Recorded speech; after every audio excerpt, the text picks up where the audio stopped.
ஐரோப்பிய மிஷனரிகளின் வரவினால் இந்தியாவிலும் குமரி மாவட்டத்திலும் தமிழ்நாட்டிலும் பலவிதமான முன்னேற்றங்கள் ஏற்பட்டுள்ளன. கிபி 52 கேரளாவின் மலபார் கடற்கரையில் வந்திறங்கிய இயேசு கிறிஸ்துவின் சீடரான தோமா மூலம் கேரளா, தமிழ்நாட்டிலும் கிறிஸ்தவம் வேரூன்ற ஆரம்பித்தது. இதற்கு சான்றாக கன்னியாகுமரியில் திருவிதாங்கோடு பகுதியில் காணப்படும் அரைப்பள்ளி என்னும் செயின்ட் மேரிஸ் சிற்றாலயம் சான்று பகருகிறது. தோமா சென்னை பரங்கிமலையில் குத்தி கொலை செய்யப்பட்ட பின்னர் அநேக மிஷனரி இயக்கங்கள் தமிழ்நாட்டிற்கு வந்து கிறிஸ்தவ மதத்தை பரப்பினர். திருவிதாங்கோடு அரைப்பள்ளி கிபி 1 நூற்றாண்டில் உதயஞ்சேரலாதன் காலத்தில் கட்டப்பட்டது.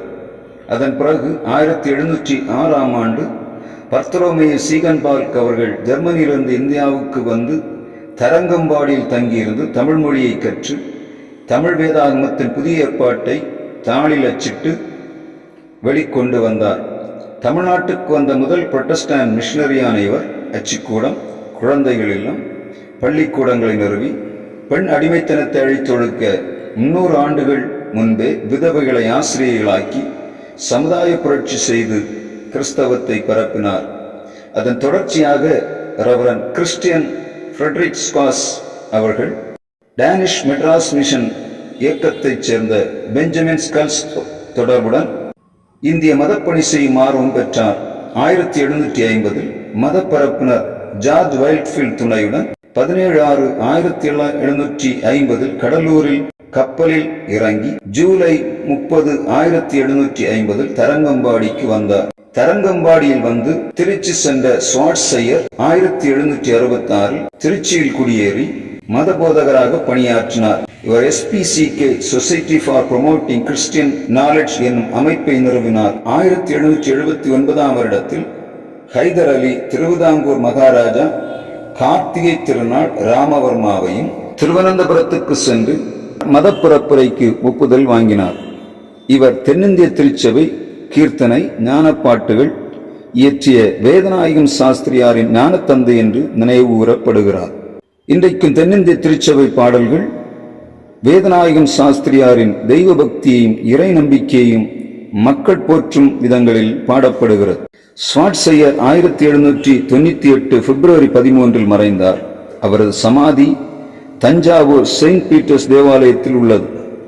இதன் தொடர்ச்சியாக புரொட்டஸ்டாண்ட் மிஷனரிகள் பலர் தரங்கம்பாடியிலிருந்து சென்னை, கடலூர், திருச்சி, மதுரை, கன்னியாகுமரி மாவட்டங்களுக்கு பயிற்சி கொடுத்து அனுப்பப்பட்டனர். அவர்கள் கல்வி, மூடநம்பிக்கை ஒழிப்பு, பொருளாதார, அரசியல் இவைகளை பயன்படுத்தி கிறிஸ்தவத்தை குமரி மாவட்டத்தில் பரவச் செய்தனர். ஆலயம் நிறுவுதல், தொழிற்சாலைகள் நிறுவுதல், மருத்துவமனைகள், கல்விச்சாலைகள் உருவாக்கி மக்களின் சமூக பொருளாதார சமய வளர்ச்சிக்கு பாடுபட்டனர். அவர்களில் மிகவும் குறிப்பிடத்தக்கவர்கள் Ringeltaube, Charles Mead, Martha Mault, Reverend Charles Mault, Ziegenbalg, Schwartz. இவர்கள் வெளிநாடுகளிலிருந்து இந்தியா வந்து இறைப்பணி செய்தவர்களில் மிகவும் குறிப்பிடத்தக்கவர்கள் ஆவார்கள். இவர்கள் மூலம் இந்தியா, தமிழ்நாடு, கன்னியாகுமரி இவற்றில் கிறிஸ்தவம் எவ்வாறு தொடங்கப்பட்டு வளர்ந்தது என்பதை, தென்னிந்திய திருச்சபை எப்படி வளர்ச்சி கண்டு வருகிறது என்பதை நாம் ஆராயலாம். கன்னியாகுமரி மாவட்டத்தில் CSI தொடக்கமும் அதன் வளர்ச்சியும் எப்படி நிகழ்ந்தது என்பதை விரிவாக பார்க்கலாம். தென்னிந்திய திருச்சபை தொடக்க வரலாறு. லண்டன் மிஷனரி சங்கமானது Madurai American mission, Ilangai Jaffna American mission இவை இணைந்து தென்னிந்திய ஐக்கிய சபை SIUC என்ற ஒரு அமைப்பை உருவாக்கியது. இந்த அமைப்பு மற்ற இந்திய சீர்திருத்த சபைகளை இணைக்கும் நோக்கில் அச்சபைகளின் தொடர்பு கொண்டு இச்சபைகளையும் SIUCயில் இணைக்க 1919 தரங்கம்பாடியில் ஒரு மாநாடு நடத்தியது. இந்த மாநாட்டிலும் அதற்கு பின் நடைபெற்ற பேச்சுவார்த்தைகளிலும் மிகவும் முக்கிய பங்காற்றியவர் பேராயர் வேதநாயகம் சாமுவேல் அஸ்ஸரியா என்பவர். இவர் 1912 டிசம்பர் திங்கள் 24 திருநிலைப்பாடு பெற்று ஆங்கிலிக்கன் சபையின் இந்திய பேராயராக தோர்ணக்கல் மாவட்ட பேராயராக நியமனம் பெற்றார். 28 ஆண்டுகள் தென்னிந்திய திருச்சபை பிரார்த்தனைகள் மற்றும் விவாதங்கள் விவாதிக்கப்பட்டு 1920 ஆங்கிலிக்கன் சபைகளும் 1925 மெத்தடிஸ்ட் சபைகளும் இணக்கம் தெரிவித்தன. இதன் பயனாக 1947 செப்டம்பர் 27 தென்னிந்திய திருச்சபை அதிகாரப்பூர்வமாக தொடங்கி வைக்கப்பட்டது. இது தென்னிந்திய திருச்சபை தொடக்க செயல்பாட்டின் தலைமையில் திருவிதாங்கூர் மற்றும் கொச்சி மறை மாவட்டத்தின் பேராயராக மரியாதைக்குரிய CK ஜேக்கப் என்பவர் ஆயராக பொறுப்பேற்றார். தென்னிந்திய திருச்சபை ஆங்கிலிக்கன், புரொட்டஸ்டாண்ட், பிரஸ்பிட்டீரியன் மற்றும் மெத்தடிஸ்ட் இவைகளின் மரபுகளுடன் ஒன்றாக இணைந்தது. அப்போது 14 தென்னிந்திய தேவாலயத்தில் தென்னிந்திய திருச்சபை தொடங்கி வைக்கப்பட்டது.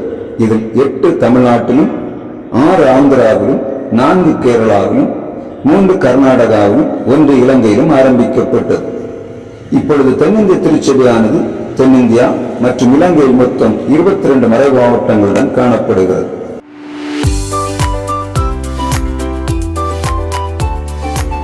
தென்னிந்திய திருச்சபையின் கன்னியாகுமரி மாவட்ட வரலாறு.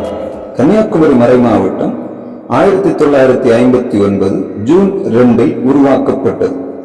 தென்னிந்திய திருச்சபை 24 மறை மாவட்டங்களில் கன்னியாகுமரி மறை மாவட்டம் மிகப்பெரியது.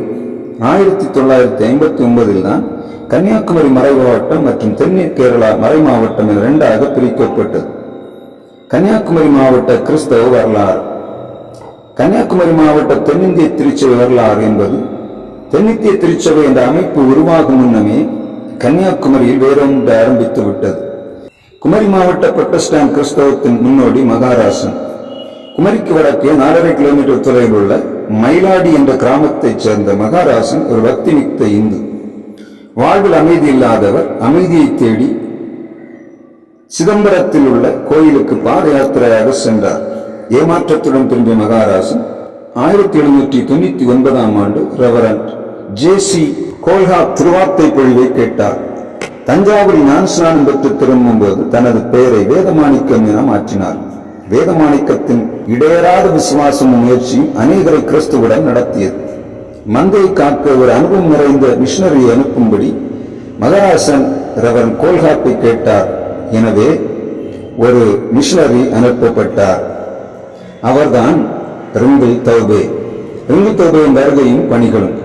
திருவிதாங்கூரில் கிழக்கிந்திய கம்பெனியின் பிரதிநிதியாக செயல்பட்ட கர்னல் மெக்காலே அவர்கள் ரெவரண்ட் WT ரிங்கிள் தௌபே திருவிதாங்கூர் மிஷனரியாக வருவதற்கு அனுமதி பெற்றார். 1806 ஆண்டு ஏப்ரல் 25 நாள் கன்னியாகுமரிக்கு அருகில் உள்ள மயிலாடியில் வில்லியம் தொபியாஸ் ரிங்கிள் தௌபே வருகையுடன் புரொட்டஸ்டாண்ட் மிஷனரிகளின் வரலாறு தொடங்குகிறது. டேனிஷ் காலனியான தரங்கம்பாடியில் மிஷனரி பணிகள் ஏற்கனவே தொடங்கப்பட்டதால் டேனிஷ் கப்பலில் பயணம் செய்த ரிங்கிள் தௌபே தரங்கம்பாடி வந்தடைந்தார். இந்த பிராந்தியத்தின் முதல் மதமாற்ற கிறிஸ்தவரான மகராசன் வேதமாணிக்கம் தேசிகர் அவரை அழைத்தார். திருவிதாங்கூரின் பிரிட்டிஷ் குடியுரிமை பெற்ற கர்னல் மெக்காலேயின் முயற்சியினால் மிகவும் சிரமப்பட்டு மயிலாடியில் தேவாலயத்தை கட்ட ரிங்கிள் தௌபே அனுமதி பெற்றார். முதல் சீவசை தேவாலயம் 1809 செப்டம்பர் மாதம் மயிலாடியில் கட்டப்பட்டது. அதைத் தொடர்ந்து தென் தாமரைக்குளம், புத்தளம், கோயில் விளை, சீவன்புரம், பேரின்பபுரம், அனந்தநாடார்குடி திருச்சபைகள் திறக்கப்பட்டன. அநேக கல்வி நிலையங்கள், அநாதை இல்லங்கள், வேலை வாய்ப்பு பயிற்சி கூடங்கள் உருவாகியது. மட்டுமல்லாமல் சுவிசேஷமும் பறந்தது. ரெவரண்ட் சார்ல்ஸ் மீடும் குமரி பேராய வளர்ச்சி பணிகளும். குமரி பேராய வளர்ச்சியில் பங்கு வகித்தவர்கள் ரெவரண்ட் சார்ல்ஸ் மீட் அவரும் ஒருவர். இவர் 1816 ஏப்ரல் 20 தன் மனைவி அன்னா ஹண்ட் உடன் இங்கிலாந்தை விட்டு புறப்பட்டு 28/8/1816 சென்னை வந்திறங்கினார். ரெவரண்ட் ரிச்சர்ட் மீலுடன் இணைந்து மெட்ராஸ் ரெசிடென்சி காலேஜில் தமிழ் பயின்று ஆங்கில மிஷனரியான லவ்லஸுடன் தங்கியிருந்தார். 9/9/1817 திருவிதாங்கூர் வருவதற்கு கர்னல் முன்ரோவுக்கு முன்னறிவித்துவிட்டு சென்னையிலிருந்து மனைவியுடன் புறப்பட்டார். வழியில் மகன் ஜான் ஹண்டை பெற்றுவிட்டு ஆனிகண்ட் மரணமடைந்தார். 17/1/1818 அன்று தன் மகன் ஹண்டுடன் குளச்சல் துறைமுகம் வந்தடைந்தார். பின்னர் தஞ்சாவூர் மிஷனரியான ஹாஸ்டின் மகள் ஜோகன்னா குலஸ்டினாவை மணந்தார். குளச்சல் வந்தவுடன் ரிங்கிள் தௌபே மூலம் மயிலாடிக்கு அழைத்து வரப்பட்டார். மகாராஜன் வேதமாணிக்கம் மயிலாடியில் மீட்டுக்கு தேவையான சகல உதவிகளையும் செய்து கொடுத்தார். ரிங்கு தோபையின் பின்தொடர் பணியாளரான மிட் சரியான நேரத்தில் மயிலாடியிலிருந்து மிஷன் தலைமையகத்தை நாகர்கோயிலுக்கு மாற்றினார். நாகர்கோவில் கர்னல் முன்பு அவர்கள் இல்லம் அவரது இல்லமாகவும் தேவாலயமாகவும் மாறியது. மகாராணி கௌரி பார்வதிபாய் நாகர்கோவில் கஸ்பா மறைமாவட்ட தேவாலயம் மற்றும் ஸ்காட் கிறிஸ்டியன் காலேஜ் அச்சகம் சூழ்ந்த நிலங்களை தானமாக மீட்புக்கு தந்தருளினார். மீட்னால் தொடங்கப்பட்ட செமினரி பிற்காலத்தில் ஸ்காட் கிறிஸ்டியன் காலேஜாக மாறியது. ஏப்ரல் 1718 மகாராணி கௌரி பார்வதிபாய் மீட்டை நாகர்கோவில் மாவட்ட நீதிபதியாக நியமித்தார். நாகர்கோவில் நிலம் வாங்கி ஆலயம் கட்ட 5000 ரூபாய் மானியம் பெற்றார். 3000 பேர் உட்காரக்கூடிய பெரிய தேவாலயம் கட்ட திட்டமிட்டார். 1/1/1819 ரெவரண்ட் நீல் 140x70 அடி பரப்புள்ள ஒரு தேவாலய அடித்தளம் அமைத்தார். தேவாலய கட்டுமானம் கர்னல் மன்ரோ மற்றும் அரசு பண விவரம் முடிக்கப்பட்டது. இதுதான் CSI ஹோம் சர்ச்.